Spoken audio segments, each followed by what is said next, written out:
Bien, vamos a responder esto.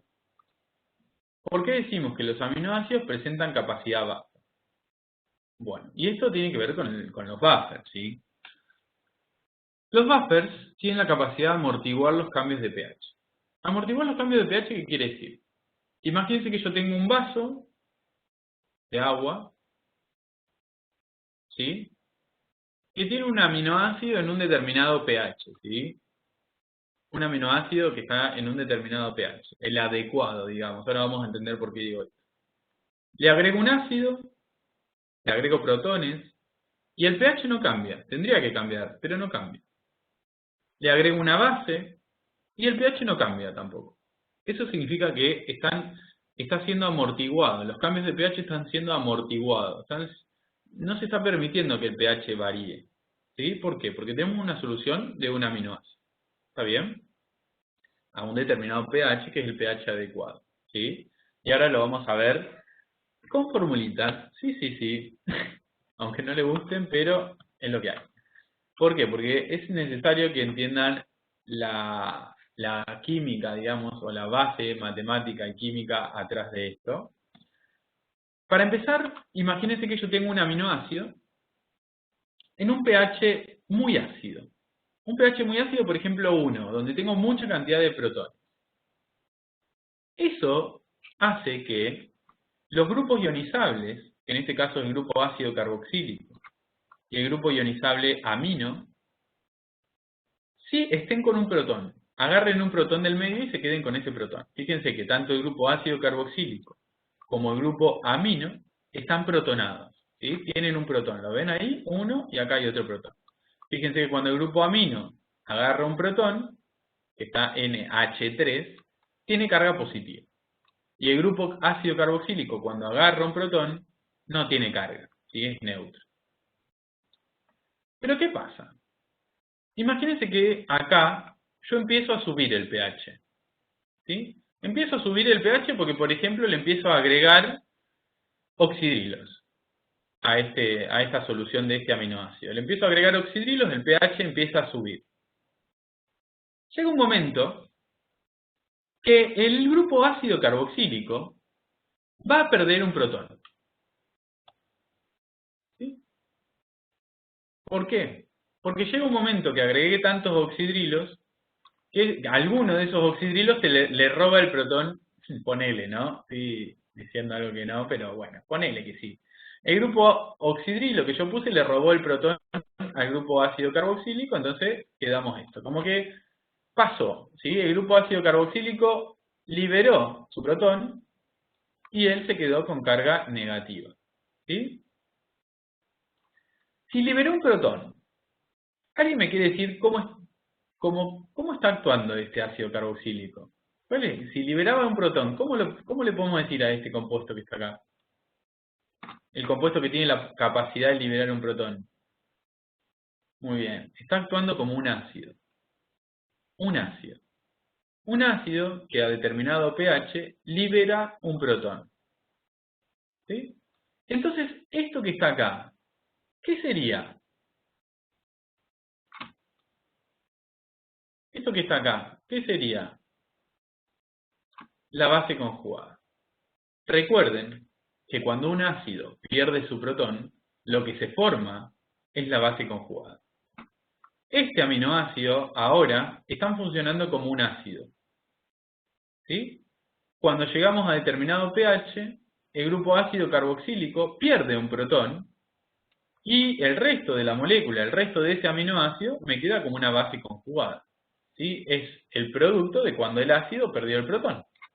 ¿Mm? Recuerden del video de buffers que cuando un ácido pierde un protón, se forma su base conjugada.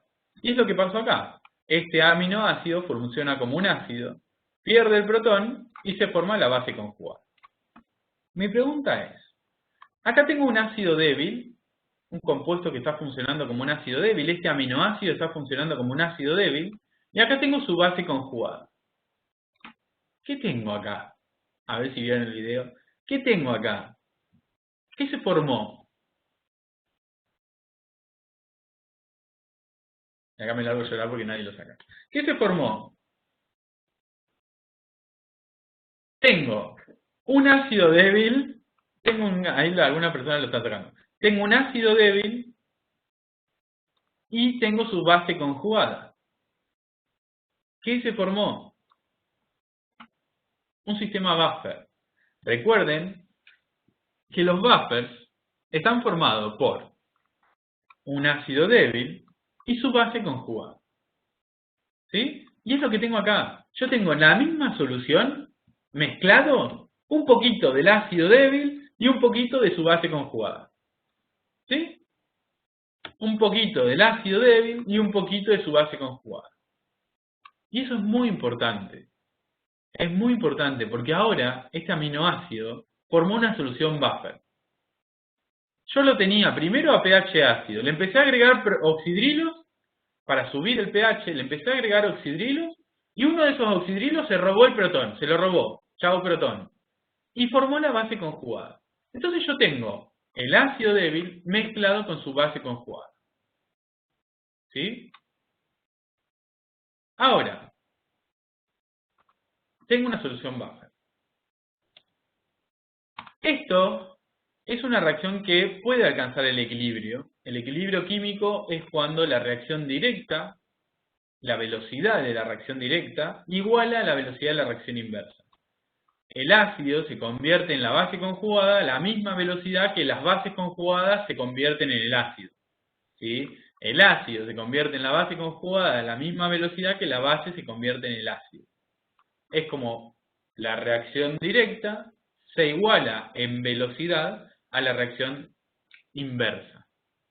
Eso es el equilibrio. Y en el equilibrio nosotros podemos determinar un parámetro que es la constante de equilibrio. La constante de equilibrio se calcula como la división entre los productos de la reacción, ¿sí? Que sería la concentración de base conjugada por la concentración de protones, dividido la concentración de aminoácidos. Del aminoácido así, con el ácido. ¿Sí? Fíjense que acá tengo el grupo ácido carboxílico con el protón. ¿Está bien? Entonces, esto es un parámetro que yo puedo determinar. ¿Sí? El parámetro este es la constante de equilibrio. ¿Por qué la puedo determinar? Bueno, porque yo tengo esta reacción. Tengo esta reacción donde este aminoácido perdió un protón, se transformó en su base conjugada. Esta reacción está en equilibrio y ahí puedo calcular la constante de equilibrio. La constante de equilibrio se calcula como los productos, las concentraciones de los productos, dividido la concentración del reactivo. Los productos en este caso son la base conjugada con la concentración de protones y el reactivo sería el aminoácido que tiene el grupo ácido carboxílico con el protón todavía. O sea, el aminoácido que funciona como un ácido. Ahí pude determinar la constante de equilibrio. ¿Sí? Entonces imagínense, yo mezclé un vasito, pasó esto. Bueno, entonces si quiero calcular la constante de equilibrio ahí, encuentro la concentración de la base conjugada, la multiplico por la concentración de los protones y lo divido por la concentración del aminoácido que todavía no perdió el protón. Y ahí me va a dar un valor, que es el valor de la constante de equilibrio. ¿Por qué es constante? Porque siempre que esto alcance el equilibrio, este valor va a ser el mismo, siempre. Siempre que esta reacción alcance el equilibrio, que quiere decir que la velocidad de la reacción directa iguala a la velocidad de la reacción inversa, este valor de la constante de equilibrio es el mismo valor, el mismo numerito. ¿Sí? Hay algo interesante que ustedes pueden hacer acá, y es calcular la pKa. La pKa es el menos logaritmo de la constante de equilibrio, ¿sí? ¿Se acuerdan que el pH es el menos logaritmo de la concentración de protones? Bueno, el pKa es el menos logaritmo de la constante de equilibrio. ¿Por qué este parámetro, por qué esto se usa? Porque esto me da valores normales. Normales valores de 1,2, 2,8. Esos son valores normales. La constante de equilibrio a veces me da valores o muy chiquitos o muy grandes. O sea, es un quilombo. La pKa es cuando yo hago el menos logaritmo de la constante de equilibrio. Y la pKa, está bueno, este parámetro nuevo, porque, nada, me sirve para no manejar números muy chiquitos o muy grandes, que son los números de la constante de equilibrio. La constante de equilibrio a veces me da números muy chiquitos o números muy grandes. Entonces yo digo, bueno, hagamos el pKa y me olvido de los números chiquitos, los números grandes y demás. No importa cómo se resuelven estas fórmulas, no quiero que la resuelva, quiero que entiendan que cuando yo estoy en el equilibrio de una reacción química, puedo calcular la constante de equilibrio. Y esa constante de equilibrio me va a dar un valor muy chiquito o muy grande, o bueno, a veces me da valores normales, ¿sí? Pero por lo general o muy chiquito, en este caso me va a dar chiquito, o muy grande, pero quiero que entiendan eso, que yo puedo calcular la constante de equilibrio para esta reacción, y también puedo calcular la pKa, que es cuando calculo el menos logaritmo de la constante de equilibrio. ¿Con qué objetivo? Para que los números sean normales. Ahora después van a ver una lista de números normales. Pero ¿qué pasa? Hay algo interesante en esto de la pKa, es que cuando la pKa es igual al pH del medio de la solución, cuando la pKa es igual al pH del medio donde yo tengo ese aminoácido, ¿sí? Ahí tengo iguales cantidades de el aminoácido que funciona como un ácido y de su base conjugada. Ahí tengo una recontra solución buffer. Cuando la pKa es igual al pH de la solución, tengo la misma concentración de este aminoácido que de este. Tengo 50% de este y 50% de este, cuando el pKa es igual al pH de la solución. Cuando el pKa es igual al pH de la solución. Tengo la misma cantidad del ácido y de su base conjugada. En este momento tengo un recontra buffer. ¿Sí? Un recontra buffer, porque tengo la mitad del ácido y la mitad de su base conjugada. O sea, más buffer que eso, no sé dónde hay que ir a buscarlo. Entonces, a esto quería llegar. Me importa que se acuerden, esto por el momento no me importa. Lo que sí me importa es que se acuerden que el pKa es el menos logaritmo de la constante de equilibrio. Ahora, cuando el pKa, o cuando el pH de la solución, que yo tengo ese aminoácido, es igual al pKa, tengo la mitad del ácido y la mitad de su base conjugada. Y eso es un mega buffer. ¿Está bien? Entonces ahí, cuando me pase eso, ¿sí? Cuando me pase eso, yo voy a tener un super buffer. Entonces, vamos a pensarlo, vamos a imaginarlo. Vamos a imaginarlo. Imagínense que tiene un vasito ustedes. Bueno, paren que les voy a decir el valor. La pKa para esta reacción es 2,35.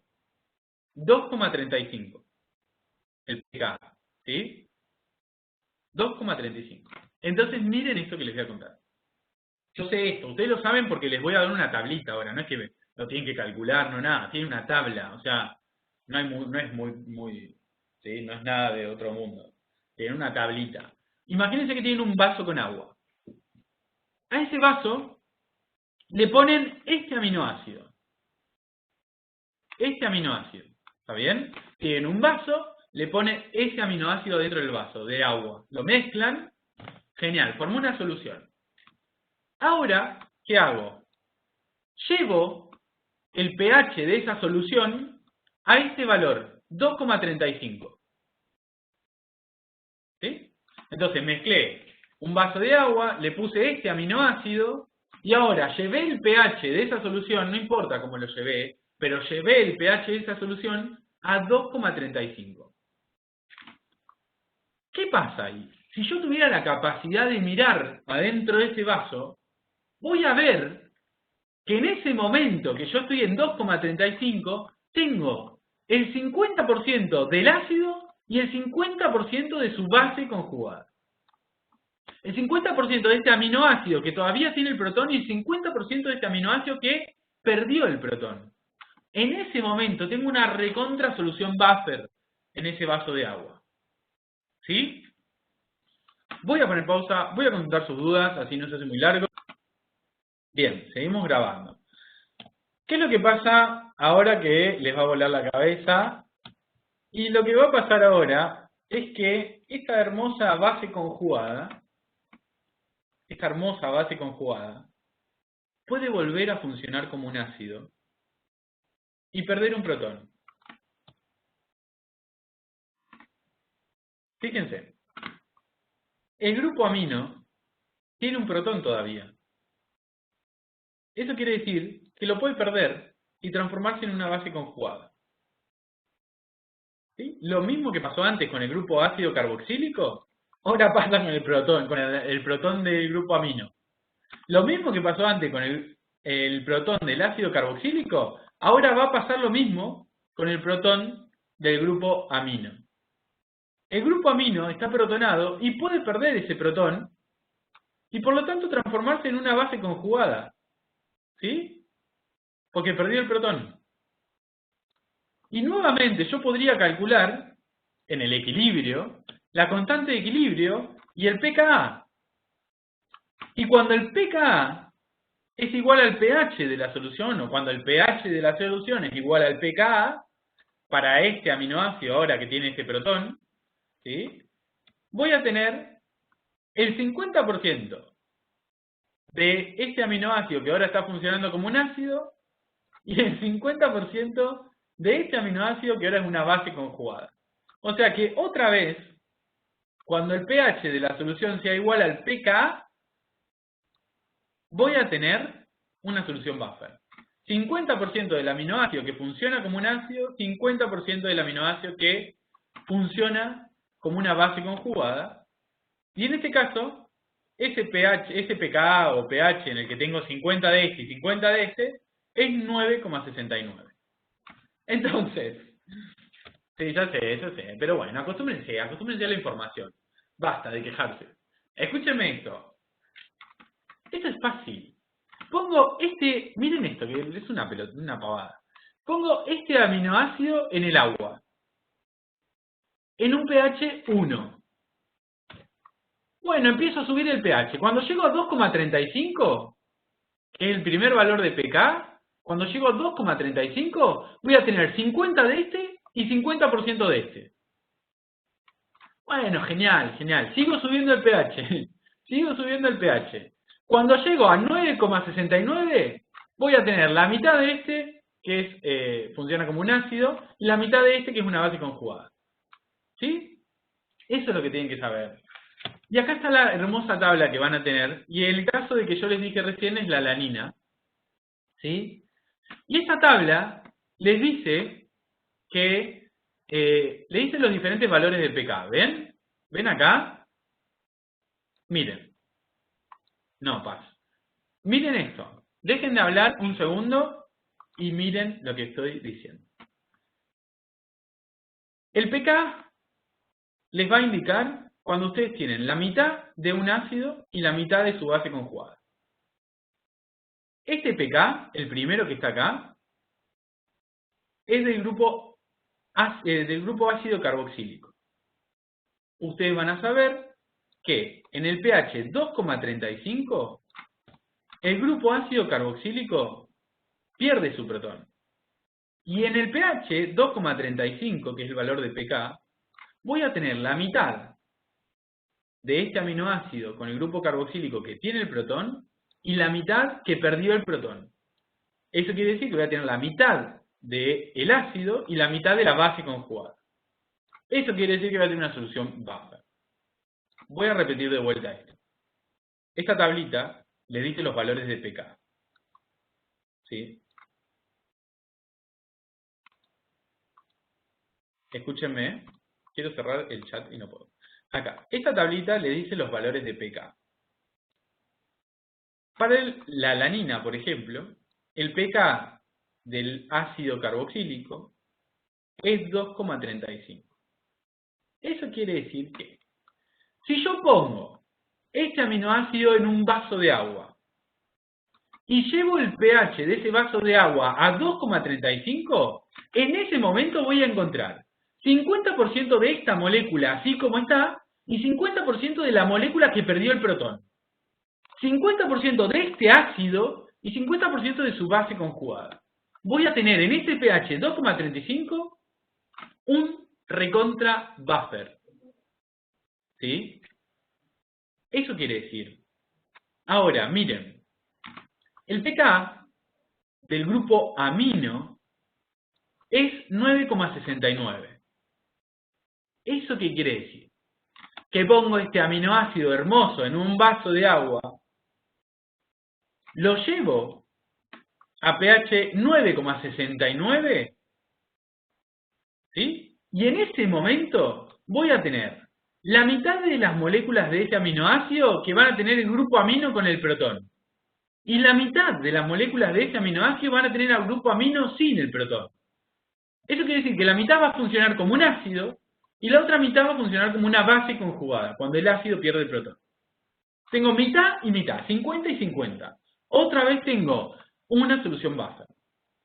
Entonces, en este momento, a este pH y a este pH, este aminoácido, que es la alanina, presenta soluciones buffer. ¿A qué pH? A este y a este. ¿Sí? Porque son los grupos ionizables que tiene. A ver, vamos a ver las dudas que tiene. Grabado. Si yo les pregunto, ¿a qué pHs la glicina presenta soluciones buffer? Ustedes saben que la glicina presenta soluciones buffer a el pH 2,34, que es cuando el grupo ácido carboxílico pierde el protón, y me queda 50% del ácido y 50% de la base conjugada, y a 9,78, que es cuando el grupo amino pierde el protón, y me queda 50% del ácido y 50% de la base conjugada. 50% cuando el grupo amino todavía tiene el protón, y 50% del grupo amino que perdió el protón. Entonces, a 2,34 y 9,78, la glicina presenta soluciones buffer, porque tengo la mezcla de un ácido con su base conjugada. Ahora, si les pregunto, la leucina, perdón, les tapé, paren, lo sigo tapando. La leucina, ¿a qué pH presenta soluciones buffer? ¿A qué pH presenta buffers? ¿Para qué pH se forma un buffer en la leucina? Exacto, exacto. La leucina presenta soluciones buffers a los pH cuando, perdón, presenta soluciones buffer cuando el pH de esa solución, de ese aminoácido, es igual al pKa. ¿El pKa de qué? Del grupo ácido carboxílico y del grupo amino. Entonces, la leucina presenta una solución buffer a pH 2,36. ¿Por qué? Porque a este pH, la mitad de los grupos ácidos carboxílicos perdió un protón. Entonces yo tengo 50% de los ácidos carboxílicos con el protón y 50% sin el protón. 50% que funciona como un ácido y 50% que es la base conjugada. Eso quiere decir que voy a tener ahí una solución buffer, sí o sí. Y cuando tengo un pH de 9,64, la leucina también presenta una solución buffer. ¿Por qué? Porque el 50% de los grupos aminos que estaban protonados perdieron un protón. 50% tengo del grupo amino protonado, que funciona como un ácido, y 50% del grupo amino desprotonado, que es la base conjugada. Entonces, otra vez, ácido mezcla con base conjugada, chao, buffer. Solución buffer que amortigua los pH, los cambios de pH. ¿Sí? ¿Se entiende? ¿Sí? No sé si se entiende, dígame si se entiende. Dígame si se entiende. A ver. Perfecto. Perfecto. Falta gente que hable. A ver, agarren el celu y digan si se entiende. Obviamente esto está siendo grabado. Mucha gente está diciendo que se entiende, pero esto está siendo grabado para que ustedes después lo puedan volver a mirar. Ahora lo repito de otra manera. Bien. Ok. Bien. Sí, después lo pueden ver 300 veces si quieren, no hay problema. Alguien dijo que se duerme, chicos, chicas, denle. Yo también me duermo y acá estoy. Ah. Bien, escúchenme, algo muy importante. Hay algunos aminoácidos que en el grupo R también tienen un grupo ionizable, o un amino o un grupo ácido carboxílico. Y eso implica que tienen otro pH más en el que forman una solución buffer. Por ejemplo, el ácido aspartico. ¿A qué pHs forma soluciones buffer? Una solución de ácido aspartico. ¿A qué pHs forma una solución buffer?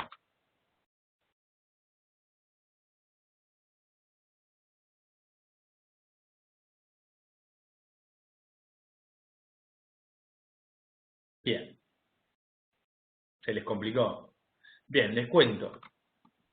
El ácido aspartico tiene en el R, acá en la cadena R, que acá hay un CH3, pero puede ser otra cosa. Bueno, el ácido aspartico en el R tiene un grupo ácido carboxílico también. Entonces, el ácido aspartico va a tener 3 pK. Un pK va a corresponder al ácido carboxílico que está unido al carbono central del aminoácido. El otro pK va a corresponder al grupo amino que está unido al carbono central del aminoácido. Y el otro pK va a corresponder al grupo ácido carboxílico que tiene en la cadena lateral R. ¿Lo ven que acá dice R? Bueno, este pK corresponde al grupo ácido carboxílico, que no está acá, pero lo podemos imaginar, el grupo ácido carboxílico que tiene el ácido aspartico en la cadena lateral R. Entonces, en el caso del ácido aspartico, hay 3 momentos, hay 3 pHs en los que forma una solución buffer. Si yo pongo ácido aspartico en agua, cuando yo ponga ese ácido aspartico en esa solución en pH 2,0, en ese momento voy a tener una solución buffer. ¿Por qué? Porque voy a tener el 50% de los grupos ácidos carboxílicos que están unidos al carbono central van a haber perdido el protón. Entonces tengo 50% del ácido carboxílico con el protón y 50% sin el protón. Eso quiere decir que tengo 50% del ácido carboxílico funcionando como ácido y 50% de su base conjugada. Eso quiere decir que el ácido aspartico en pH 2,9 forma una solución buffer. El ácido y la base conjugada de cuando el grupo ácido carboxílico pierde un protón. Cuando el ácido aspartico está en pH 3,86, pasa lo mismo, pero con el ácido carboxílico del R, de la cadena lateral R. ¿Sí? Ese ácido carboxílico pierde el protón, y cuando yo lo pongo a este ácido aspartico a pH 3,86, tengo la mitad del ácido débil y la mitad de la base conjugada. 50% del ácido carboxílico que está en el R con el protón y 50% del ácido carboxílico que perdió el protón. Tengo 50% del ácido, 50% de su base conjugada. Otra vez tengo una solución buffer en ese caso. Y por último, cuando estoy en pH 9,82, el ácido aspartico presenta otra solución buffer más. ¿Por qué? Porque el grupo amino que está unido al carbono central del aminoácido, el grupo amino pierde el protón en pH 9,82. El grupo amino pierde el protón. Eso quiere decir que por un lado tengo el 50% del grupo amino con el protón y el grupo amino y 50% del grupo amino sin el protón. 50% del ácido, 50% de la base conjugada. Otra vez tengo una solución buffer en ese caso, en ese pH. Siempre que el pH el pH iguale a los pKa, tengo soluciones buffer, porque tengo 50% del ácido, 50% de la base conjugada. Ya sea porque está el grupo amino que perdió un protón, porque el grupo ácido carboxílico que perdió un protón, o porque acá hay un grupo ácido carboxílico en el R que perdió un protón.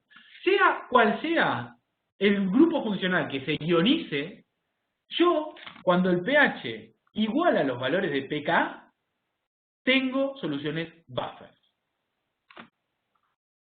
¿Bien? Vamos a seguir y en concordancia con lo que venimos hablando recién, ahora vamos a ver la curva de titulación. Esto parece complicado, pero es simple, realmente simple. Con lo que venimos aprendiendo, esto es una papa, digamos. En mi curva de titulación, yo voy a tener una solución de este aminoácido. Yo puse un vaso de agua, le mezclé este aminoácido en el agua. Y ese aminoácido lo puse a pH 1. ¿Sí? pH 1 es un pH muy ácido, eso quiere decir que tanto el grupo amino como el grupo ácido carboxílico van a estar protonados. ¿Sí? Protonados, que quiere decir que tienen los protones, todos. ¿Qué pasa? Yo le voy a empezar a agregar a ese vaso oxidrilos. ¿Sí? Eso quiere decir que a medida que yo le agrego oxidrilos, el pH va a ir aumentando. Pero nosotros, ¿qué sabemos? Que cuando el pH iguala al pK, tengo unas soluciones buffer. Cuando el pH de la solución iguala al pK, tengo soluciones buffer. Entonces, ¿qué pasa? Yo le empiezo a agregar oxidrilos. Empieza a aumentar el pH, empieza a aumentar, hasta que llego al primer valor de pK, que es 2,35. Y ahí yo mido el pH y el pH se mantiene. Se mantiene siempre en valores normales. ¿Por qué? Porque cuando el pH de mi solución igualó al valor de pK, tengo el 50% del ácido y 50% de su base conjugada. El 50% de este aminoácido que el ácido carboxílico tiene el protón y el 50% del aminoácido donde el ácido carboxílico perdió el protón. Es por eso que acá el pH no varía, porque es lo que veníamos diciendo recién. Tengo una solución buffer. Se formó una solución buffer. ¿Está bien? ¿Se entiende eso?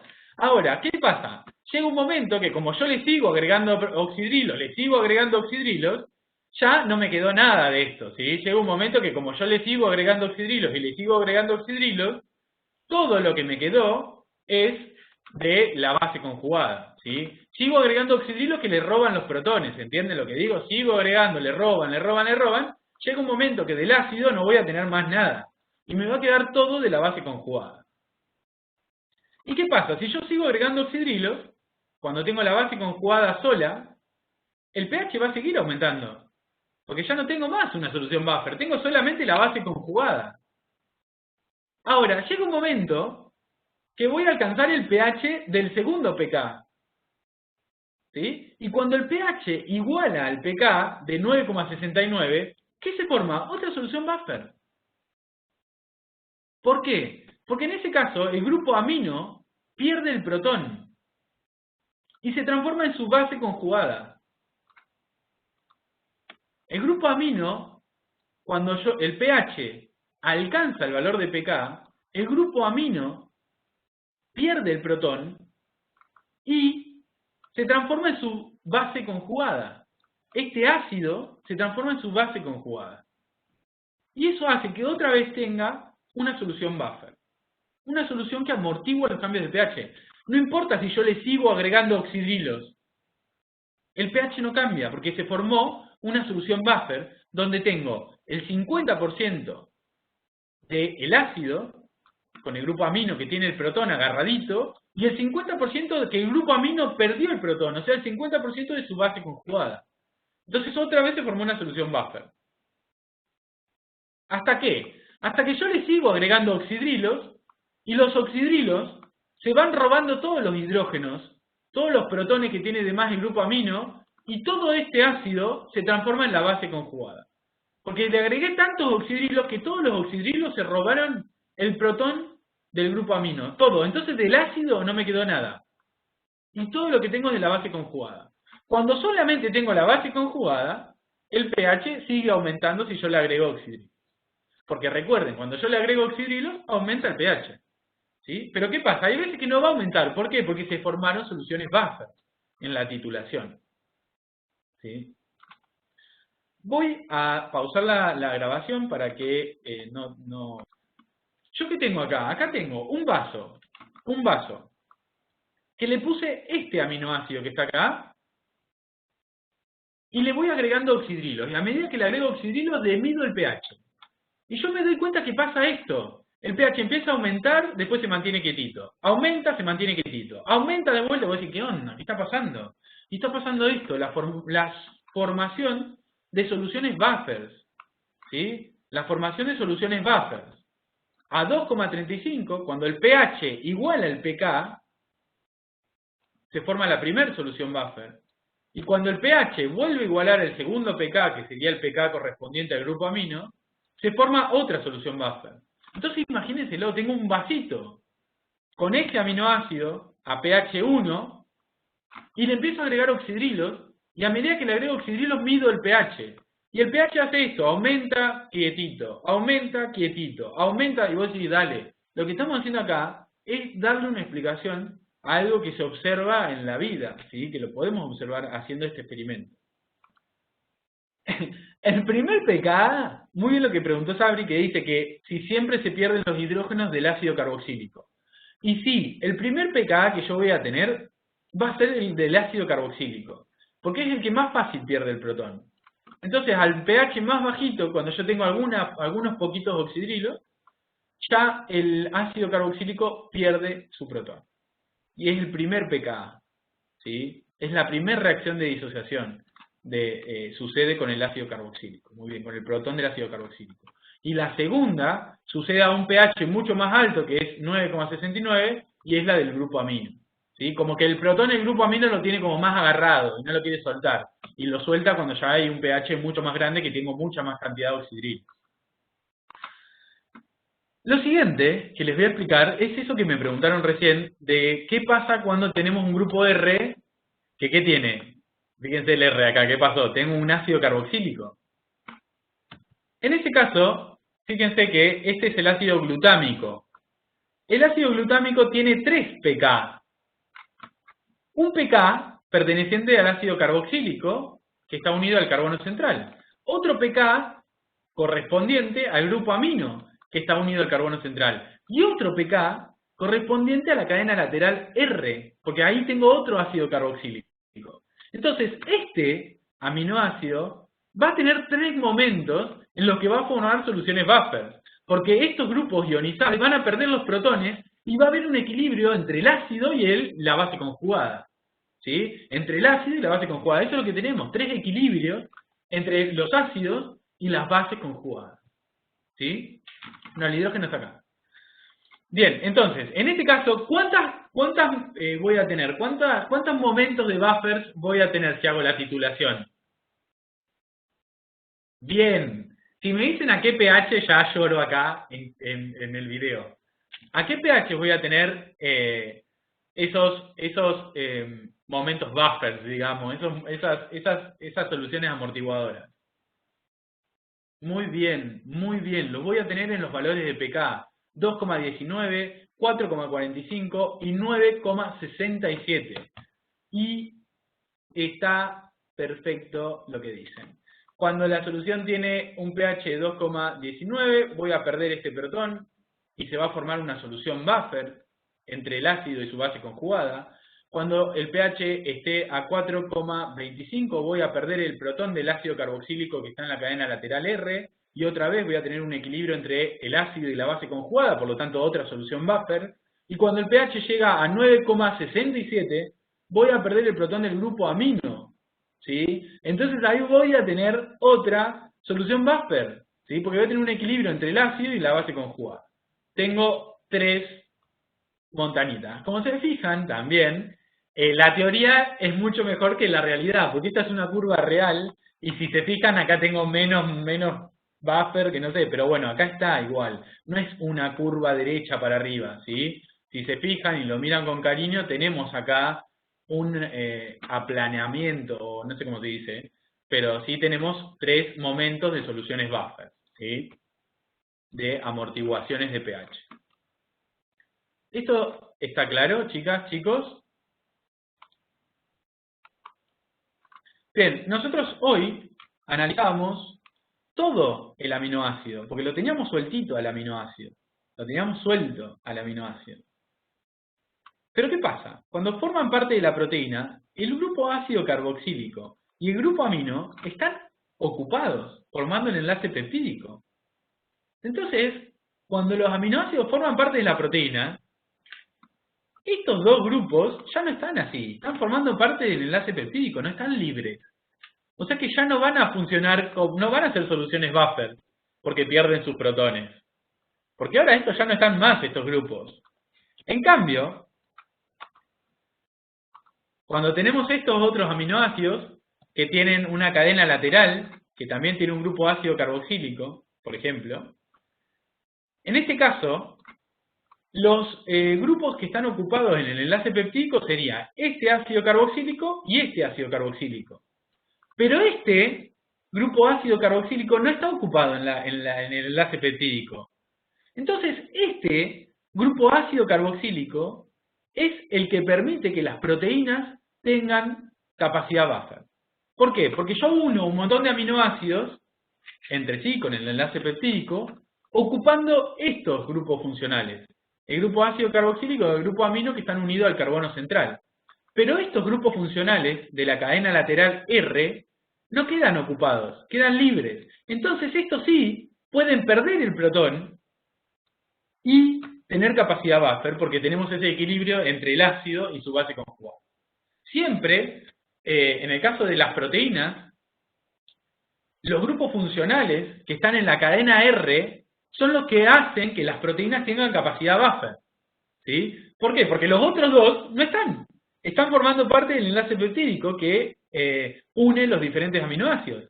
Pero no están libres para poder liberar un protón y formar su base conjugada y su solución buffer. No. El único que está libre, o los únicos que están libres, son los grupos funcionales que están en la cadena lateral R. Por lo tanto, en este caso, estos aminoácidos que tienen grupos funcionales ionizables en la cadena lateral R son los aminoácidos que, cuando están presentes en las proteínas, hacen que esas proteínas tengan capacidad buffer. ¿Sí? Si una proteína solamente tiene glicina, no va a tener capacidad buffer, porque la glicina no tiene ningún grupo funcional ionizable en el R, ¿lo ven? Ni alanina, ni valina, ni leucina, ni... Para que las proteínas tengan capacidad buffer, tienen que tener sí o sí alguno de estos grupos, alguno de estos aminoácidos que tienen en la cadena lateral R algún grupo ionizable. Si no tienen grupo ionizable, no tienen capacidad buffer las proteínas. ¿Sí? Si dentro de los aminoácidos que la proteína tiene, no tiene ninguno que tenga algún grupo ionizable en la cadena lateral R, no va a tener capacidad buffer. Pero sí, si tienen algún grupo ionizable, podemos decir que esa proteína va a tener capacidad buffer a esos pH, ¿no? A los pH que están acá. Bien.